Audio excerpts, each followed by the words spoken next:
Hello again, and welcome to Finding Sanctuary. This is a series of discussions between Buddhist nuns about the Therīgāthā, which are poems composed by the ancient enlightened Buddhist nuns at the time of the Buddha, about 2,500 years ago. I'm Ayya Vimalanyani, and with me today is again Ayya Soma, and we are so very happy to have you again today. Thank you, Venerable Vimalanyani, for inviting me to this beautiful series, and thank you all for joining us today. So today's poem was composed by a special nun, Bhikkhuni Khema, who is a very important figure in early Buddhism. She was one of the two female chief disciples of the Buddha, and she was the nun foremost in wisdom. So that means she is the female counterpart of Sariputta. And I was very happy that you picked this poem and that we are featuring her in the Finding Sanctuary series. So I thought we will start with your poem straight away. And I will once again share my screen so that our viewers can read the poem. And are you going to read from your own translation again? Yes.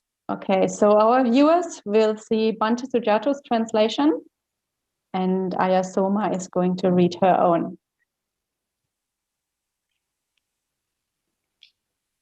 You are young and beautiful. I'm also a young lad.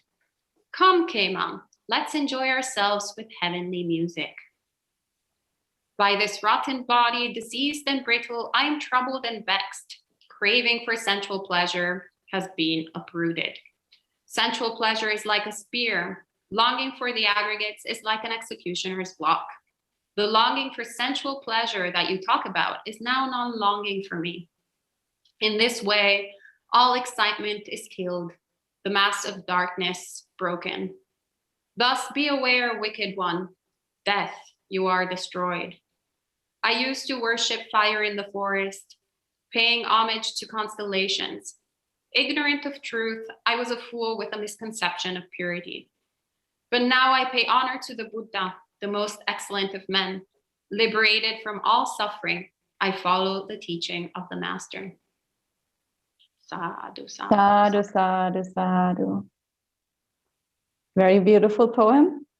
And I think what we can see is that this is a composite poem. So it's a collection of verses that she probably spoke on two different occasions. So I think probably the first 4 verses were spoken on one occasion and the other 2 were maybe spoken on a different occasion. So I think it's a very interesting assembly of verses. And Ayya Soma, maybe you can share with us what inspired you about this poem or why you picked that one. Yeah, well, there is a parallel actually to this poem in the Samyutta Nikaya, but it's actually Vijaya, Bhikkhuni Vijaya.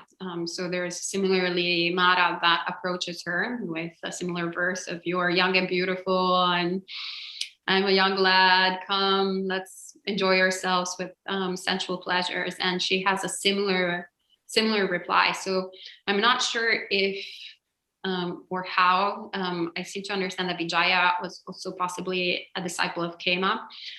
So it might be that actually Vijaya learned the Dhamma from Khema, and hence there is a similar thing in the Samyutta Nikaya, like the similar verses. Mm-hmm.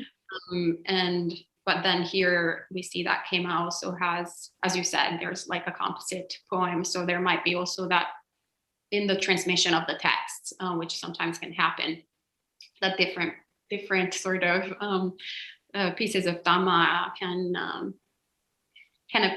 be mixed, referred to a different bhikkhuni.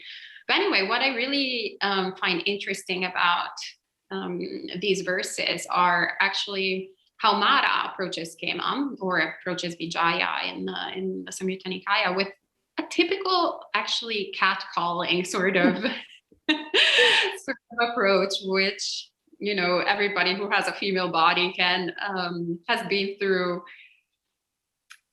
in one shape or form. Mm-hmm.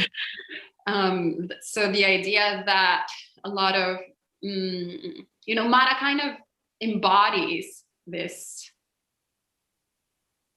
this toxic masculinity, for lack of better words, of disturbing someone who is going about their life, like a woman who's going about their life. So in this case, Khema, or at least Vijaya in the Samyutta Nikaya, was meditating. So I assume that Khema was probably doing, her meditation practice or going about her day anyway. And Mara, the evil one, approaches her with this idea, with this sense, hey, of course you should, I'm great, I'm good looking. And what else do you want to do in life except for going out with me? Because of course you could not have any other objective or any other interest except going out with a man, out with someone as good looking as me, as great as I am, and going out on a date, I guess, with heavenly music or whatever he's presenting to her. And Khema has, similarly to Vijaya, this talk to my hand kind of approach. So she's completely unfazed by the words of Mara and immediately sees right through him. She's not even perplexed for a second, but rather she is a fully awakened being. And she's fully aware of this, of what a body is. We tend to focus so much on the outward characteristics of the body and how pretty, how beautiful it is. But instead is actually when we start doing a lot of meditation practice and actually we start looking at our body, forget about other people's bodies, we start having a different experience of it altogether. I remember going on this retreat where, I was doing the 4 elements. And all of a sudden, for the first time in my life, I was aware of this constant sweat that is present on so many different parts of my body, like on the neck. And it's not even like when it's warm and it's summer, but rather this humidity, this sensation of humidity. And I was really repelled and grossed out to probably too much, not to the point of attaining awakening. Rather, I veered too much towards aversion. So I had to do a bunch of metta to kind of getting balanced out. But I think I veered so much to the extreme because before I was, even though I've never been obsessed with my body, I never thought oh, my body is so great and beautiful. Even in the moment of self-hatred, I was still relating to the body as something that could be more beautiful, but in reality was still quote unquote beautiful in the sense that it wasn't gross, it didn't have deformities of or sensations that were terribly uncomfortable. But with meditation practice, you start piercing that illusion and realizing that actually this is a glob, this uncomfortable sort of thing that you have to carry around. That is, of course, useful. We couldn't do a lot of things without the body, but it's really not that pretty. And when you start looking at the insides, it's pretty disgusting. So it's beautiful how she, expresses this so eloquently, and with how this body is rotten, it's diseased, it's brittle, fragile, it's kind of always falling apart of all different flakes of skin and things that are dropping around. Whenever we vacuum the monastery here, we find so much dust, and it's mostly our bodies. Pretty gross. But this realization, this understanding of our reality then starts piercing through the delusion. So then we stop having craving for this mass and the mass of others. So both embodying another type of body and craving other people's bodies. So it's incredible how she has, attained full realization and has, of course, become fully enlightened. But also what I really liked about this poem was actually the end of it, where she describes her past and how she was similarly to many people back in the day, doing different types of spiritual practices before, different offerings to different spirits, and how she says, ignorant of truth, I was a fool with a misconception of purity.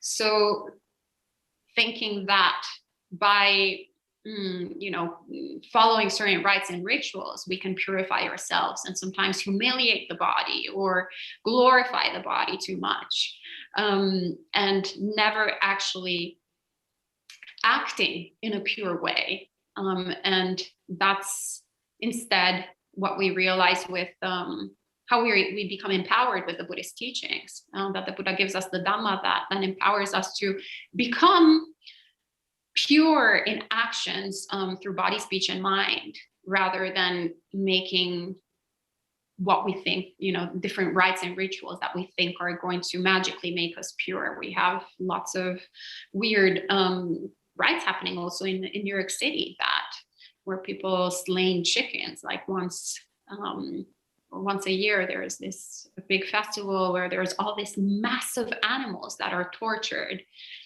for days, and they're slit, like they're the blood on the streets. It's crazy. And one of the reasons why people do that rite is because they think that the sins are projected onto the chickens, and by killing the chickens, one is killing their sins. Yeah. In reality, what we're doing is creating even more and more bad karma. Mm. So yeah.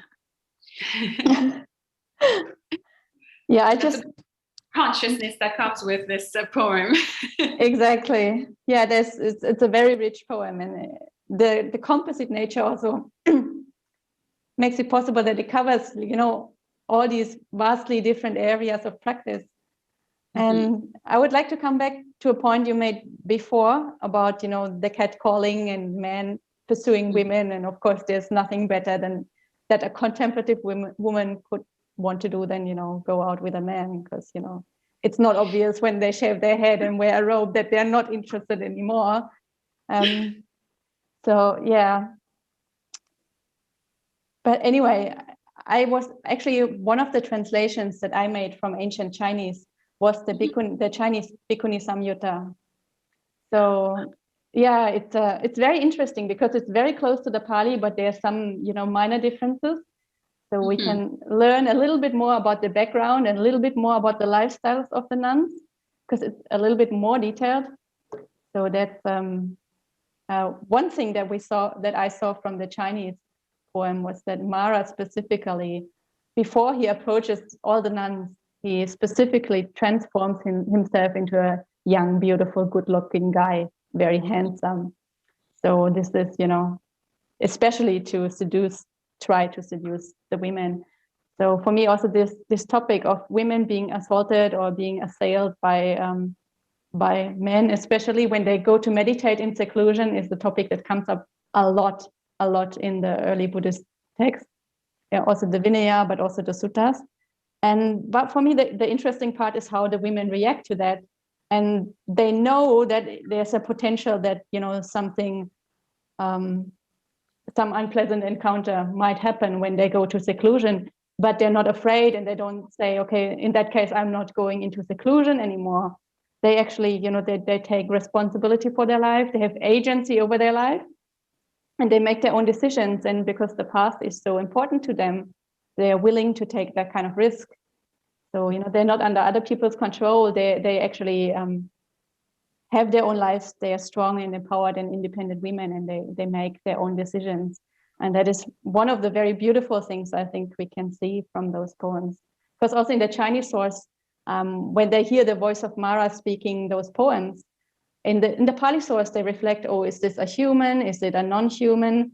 In the Chinese source, they reflect, oh, is this a human? Is it a non-human? Or is it a rapist? So, that thought is there in their mind, this is, and of course, I think almost every woman who goes alone into the forest and then hears this weird man approaching, this is like a fear that will pop up, or this, not even a fear, like just a thought. Even an enlightened woman could think like this. Is it a rapist? But I mean, still, even though they are aware of the danger, they still choose to go into seclusion and to really commit to the path and to practice the path fully. So that is, to me, that is very inspiring and a very nice little detail that we can see from the Chinese that wasn't preserved in the Pali. And, thank you so much for sharing that. I did not know. That's it's so interesting that that there is it a human being, a non-human being, or a rapist? Wow. And yeah, it is true. That's another thing that as a woman, we start realizing that is part of our experience since we are very young, that we're taught by, I don't even remember my mom teaching me, but I'm sure she taught me because it's like a second nature of always being aware of my whereabouts and who is appearing and what possible intentions might they have. And it's not, as you mentioned, a state necessarily of anxiety. It's just a constant state of alertness. You have to be conscious of your action, especially when it gets dark at night. If there's like someone on that street, you want to be on the other side or get to pick that road instead of the other road. And it was incredible actually during the Me Too movement here that happened, well, definitely in the West, I don't know if worldwide, where up until then I had never questioned that was not a normal state of being. And I remember having these conversations with actually Bhante Sudaso, who was not aware that was my experience on a regular basis, or that was the experience of a woman, you know, someone with a female body, that you just by default have that no matter how old you are. And it was shocking for him to realize that there is this sort of underlying anxiety pervading someone's life. And also it was shocking for me to think that he, on the other hand, did not ever have this experience, like that was something entirely foreign to his state of being. And I very much like what you highlighted, how in the texts, in the Chinese, in the Agamas, the bhikkhunis are aware, they take it into consideration, but the path is freeing them from also this anxiety, from this fear, from this idea that because we have this particular body, then we should constantly, you know, be taking certain decisions, which is another prison that perhaps we're not even aware of being in that prison. I mean, I definitely have that experience in hindsight. Like I was just like, oh, that's how things are. Yeah. But it's crazy. And then there was another little detail that I thought might be interesting to mention about the last two verses where she talks about those rituals that she was doing before. And so she says she worshipped the stars or the constellations, as you put it. And she served the sacred flame, or I think you said the fire. So clearly those are Brahminical rituals. They're not just any random folk tales or folk practices. They are actually Brahminical rituals. And the Brahmins, they were priests at the Buddha's time. They engaged in their own religion, the worship of Brahma. And those rituals were already ancient in the Buddha's time. So they had been practiced for many, many centuries before the Buddha. And often it's commonly assumed that by the time of the Buddha, the women were already excluded from performing those rituals, that the religion of Brahmanism was already so patriarchal that women could no longer participate in those rituals. But when we look at the Therīgāthā verses, Khema's verses, and there's another nun who also talks about performing such rituals, then we actually get a completely different picture. Like when we hear the women's voices, the women themselves tell us we actually did those rituals. And only when we look at the patriarchal text, then are we led to believe that women were no longer able to perform those rituals. So to me, you know, giving priority to the women's own voices and their own experiences, we can see that their status in society may not have been as low as we commonly assume. So there's actually less excuse for all the patriarchal stuff that is there in the sutras, because women were not that much oppressed in the Buddha's time. They actually had religious agency, and they did participate in Brahminical rituals. And from the suttas, there are also, not only in the Therīgāthā, also there are suttas where women talk about performing Brahmanical rituals. There's one sutta where there's a female Brahmin teacher teaching male students about those sacred practices. So, and the students, they all refer to her, our very esteemed teacher, and they obviously have very much respect for her. And that is also confirmed by the Chinese sources, like the Chinese parallel agamas and suttas, have exactly the same stories. So I think that's on a pretty solid basis to know that women actually had quite a good status, at least the higher caste women in the Buddha's time had actually a pretty good status. So there's no excuse for imposing patriarchy on our texts. Thank you so much for sharing that. Yeah, well, it's another glimpse.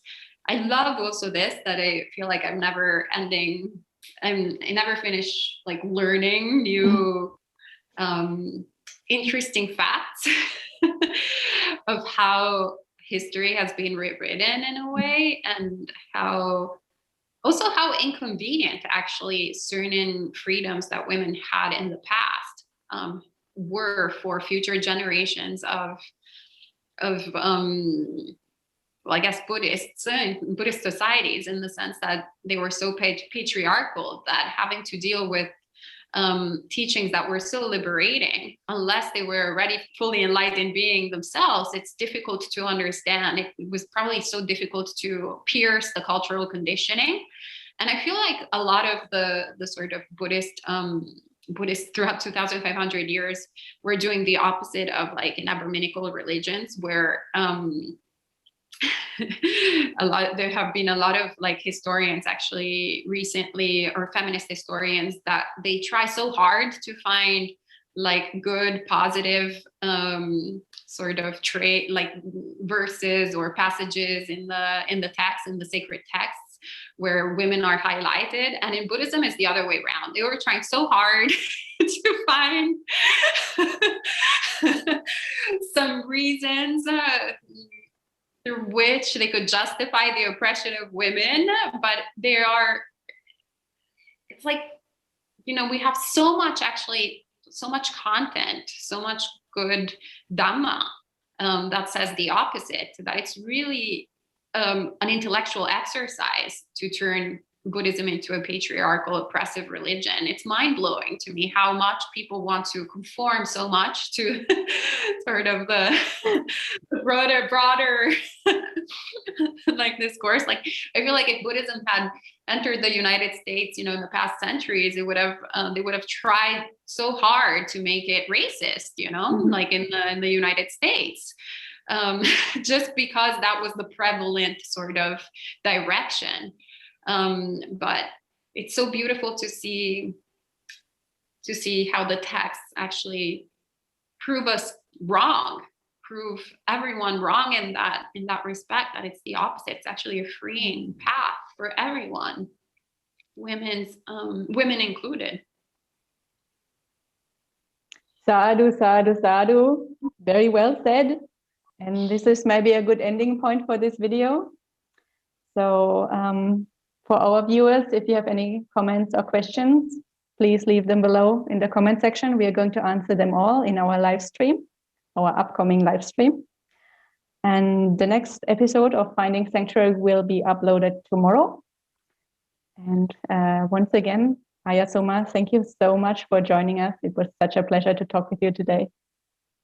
Thank you so much, Venerable, and thank you for the amazing work that you're doing in translating all these precious texts. Likewise. Sadhu, sadhu, sadhu.